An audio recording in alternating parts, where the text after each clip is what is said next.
করছে কি আসলে হিসাবটা ইউজ করছে, হিসাব ইউজ করে চেন ধইরে মানে দাম ই করবে আটটা খুঁজতেছে। তখন আমি কি থাবা দিছি, থাবা দিয়ে ধরে আমি চিৎকার করছি যে ছিনতাইকারী আপনারা এই আপনারা মামলা করেন।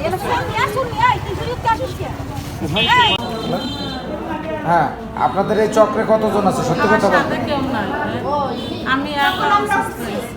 আচ্ছা, আমরা পেশেন্ট দেখতে হাসপাতালে যাচ্ছিলাম, তা আমরা কাঁচাবাজার থেকে কিছু ফ্রুটস কিনে ওইখানে একটা অটোতে উঠছি।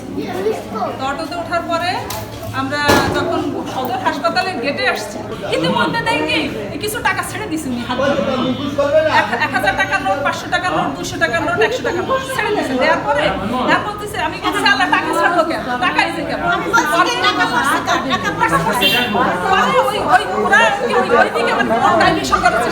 ওই টাকা তুলেছে ম্যাডামের খালি তার কাছে খাতায়, ম্যাডাম আমার উপর হইয়া দেখতে গেছে যে কই। তখন আর কি উনি করছে কি আসলে হিসাবটা ইউজ করছে, হিসাব ইউজ করে চেন ধইরে মানে দাম ই করবে আটটা খুঁজতেছে। তখন আমি কি থাবা দিছি, থাবা দিয়ে ধরে আমি চিৎকার করছি যে ছিনতাইকারী আপনারা এই আপনারা মামলা করবেন।